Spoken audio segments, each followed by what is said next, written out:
The passengers on board the Caribbean Star Cruise remember her well, a 31-year-old woman standing on the deck with a bright smile, waving as the ship pulled away from Miami.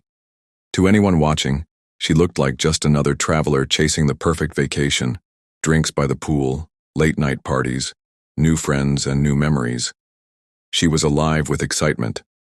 But what nobody knew that night was that her trip would never have a happy ending. Because beside her was a man she had only recently met online, a man whose past she knew almost nothing about.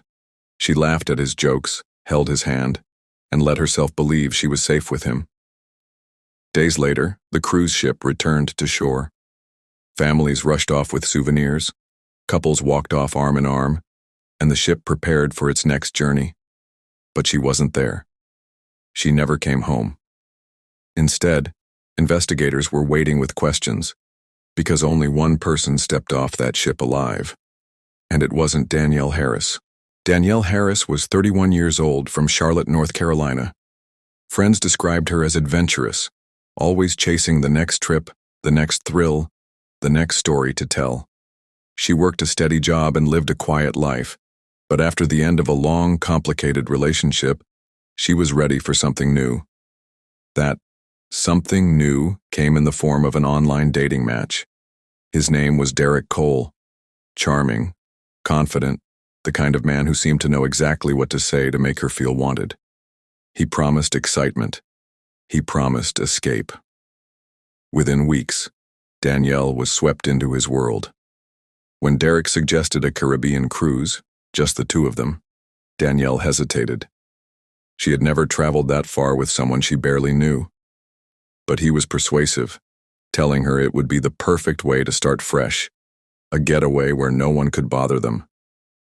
For Danielle, the idea was intoxicating. 31, single again, and tired of playing it safe.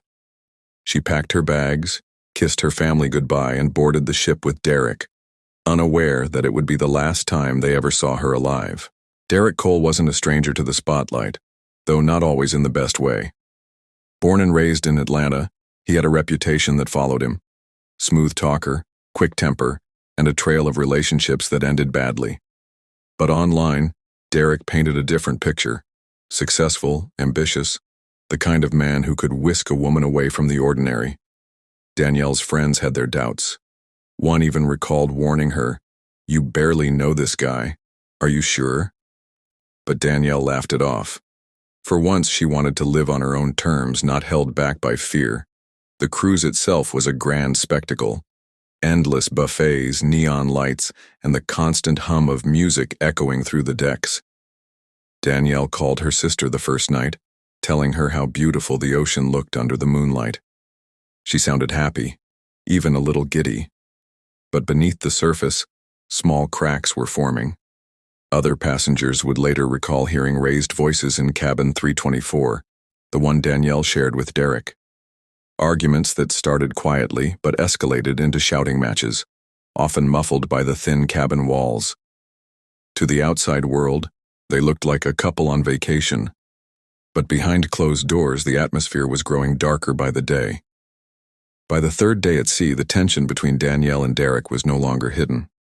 Neighbors in the adjacent cabins remembered waking up to the sound of furniture being shoved across the floor, doors slamming, and muffled crying. One couple, staying directly across the hall, said they saw Danielle rush past them late at night, her eyes red and swollen, clutching her phone as if it were her lifeline. When asked later what they thought in that moment, the witness replied, "She looked scared, like she wanted to get away but didn't know how." The crew was trained to handle drunken arguments and rowdy passengers, but nothing about Danielle's situation had yet reached their radar. To them, she was just another guest. But to those watching closely, Derrick's behavior was becoming impossible to ignore. At dinner, he was controlling, choosing what she ate, interrupting her conversations, even taking her phone off the table when she tried to text. Passengers who noticed chalked it up to a lover's quarrel. Nobody thought it was a warning of what was to come. And then, there was the balcony. Several guests would later claim they overheard Derrick threatening to throw her overboard during one heated exchange.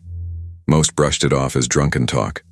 But for Danielle, it was the first sign that this trip might not end the way she dreamed. On the fifth night, the cruise ship hosted a formal dinner.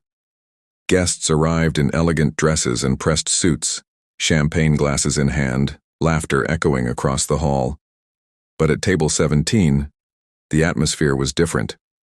Witnesses recall Danielle sitting stiff, her smile forced while Derrick leaned close, whispering harshly into her ear. At one point, she stood to leave, but he grabbed her wrist under the table. She sat back down, visibly shaken. Later that evening, the couple returned to their cabin. Neighbors reported hearing another argument, this one louder, angrier, more violent than before. Furniture scraped across the floor, something slammed against the wall. And then, silence. For nearly an hour, the hallway remained quiet. Some thought the fight had finally ended. Others assumed the couple had simply fallen asleep. But around midnight, a scream shattered the calm. A woman's voice, desperate, terrified, carried down the corridor. Several passengers rushed to their doors, but by the time they peered out, the screaming had stopped. One witness claimed to see Derrick standing alone on the balcony, staring out at the endless dark waters of the Atlantic. Danielle was nowhere in sight. Within minutes, the ship's emergency alarm sounded. The crew scrambled into action. A woman had gone overboard. The moment the alarm rang, chaos spread across the vessel. Passengers rushed to their balconies, straining to see through the pitch-black waters below. Crew members hurried to secure lifeboats, spotlights swept across the waves, and the captain announced a man-overboard emergency. But there was no sign of Danielle. For nearly 3 hours, the ship circled the same patch of ocean, combing the waters with floodlights and search boats. The cold Atlantic swallowed everything: sound, light, and hope. Some passengers prayed quietly, while others whispered theories. Did she jump? Was she pushed? Meanwhile, Derrick stood on deck, wrapped in a blanket, surrounded by security. Witnesses later said he looked pale, detached, almost calm, as though he wasn't watching for his wife at all. When investigators asked what happened, Derrick's story was chillingly simple. She slipped. She leaned over the balcony and lost her balance. But for those who had seen their arguments, the marks on Danielle's wrist at dinner and the terror in her final scream, Derrick's explanation didn't add up. As dawn broke, the mood aboard the ship had shifted. What was supposed to be a dream vacation now felt like the scene of a crime.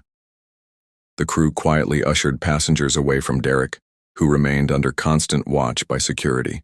Whispers spread faster than the waves beneath them. Several passengers reported hearing Danielle scream before she vanished. One woman swore she saw Derrick grab her arm on the balcony just moments before the fall. Another claimed she had noticed bruises along Danielle's wrist earlier that night. The captain radioed ahead, informing authorities that a suspected crime had taken place. Derrick was no longer just a grieving husband. He was now the prime suspect. Inside his cabin, investigators found something that made their suspicions grow darker. A half-empty bottle of whiskey, a broken wine glass, and traces of blood on the bathroom sink. Derrick denied everything, insisting it was from an earlier accident Danielle had. But the crew wasn't convinced. By the time the ship reached port, police were waiting, and Derrick's freedom was about to sink with the rising sun. When the ship docked, police escorted Derrick off in handcuffs as cameras flashed from waiting news outlets. The tragic disappearance had already made headlines, and now the world was watching. At the station, detectives wasted no time. For hours, they pressed Derrick about the night Danielle vanished. Why did witnesses hear her scream? Why did her injuries look inconsistent with a simple fall? And why were there signs of struggle in their cabin? Derrick leaned back in his chair, his voice cold and rehearsed. He claimed he loved his wife, that she had been drinking, that maybe she slipped.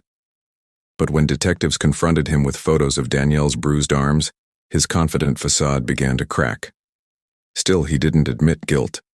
Instead, he turned the blame on Danielle, saying she was unstable, emotional, and prone to accidents. His lack of grief, his almost casual tone, unsettled even the most experienced investigators. Behind the mirrored glass, officers whispered the same thought. Derrick knew more than he was saying. But without Danielle's body, the case was becoming a race against time and tides. The next morning, Coast Guard vessels combed the waters where the cruise ship had sailed. Helicopters hovered low, scanning the waves, while divers braved the dark ocean depths. Hours turned into days, but there was no sign of Danielle. No clothing, no body, nothing but endless water stretching to the horizon. Investigators knew the sea could swallow evidence quickly, but they also suspected Derrick's story didn't add up. Back on land, detectives retraced the couple's last hours. Security footage showed Derrick and Danielle arguing near the bar that night. Witnesses described Danielle crying, her voice rising as she accused him of betrayal. Minutes later, only Derrick returned to the cabin. Danielle was never seen alive again. The missing woman's family clung to hope that she might somehow be found. But with each passing tide, that hope grew smaller. What had started as a romantic anniversary trip had become a nightmare, one with far too many unanswered questions. When Derrick finally stood trial, the courtroom was packed. Reporters filled every seat, cameras swarmed the steps outside, and the public leaned in, desperate for answers. The prosecution painted a chilling picture. A husband who grew tired of his wife, who planned a cruise not for love but for murder. They described how he pushed Danielle into the dark waters of the Atlantic, knowing she would never survive. The defense told a different story. They claimed it was all a tragic accident, that Danielle had slipped after drinking, that Derrick had tried but failed to save her. They reminded the jury there was no body, no physical evidence, only suspicion and circumstance. As testimony unfolded, every detail mattered. Witnesses recalled screams, a fight, and Danielle's final desperate moments on the ship. The jury listened in silence, torn between two haunting possibilities: a husband guilty of cold-blooded murder, or a man wrongly accused of the unthinkable. After weeks of testimony, the jury filed back into the courtroom. Every breath in the room felt heavy, every eye locked on Derrick. When the foreman spoke, the words cut like a blade: guilty of first-degree murder. Gasps filled the chamber. Derrick's face twisted, but he showed no tears. He was sentenced to life without parole. But the true horror: Danielle's body was never recovered. Somewhere in the vast Atlantic, her final resting place remains unknown. And to this day, families on that same cruise line whisper about the screams passengers heard that night, a woman's voice, carried on the waves, calling out for help long after the ship had sailed away. If you've stayed with me through this story, I want to hear from you. Drop a comment below telling me where you're watching from. I read everyone, and I'm always curious to see how far these stories reach. And if you want more true crime stories that pull you in from the first second and keep you there until the very end, make sure you subscribe now, because the next case might just be even more shocking. This is Dark Motives, where we uncover the darkest corners of human nature. Thank you for watching, and remember, evil often hides in plain sight. Stay safe, and I'll see you in the next story.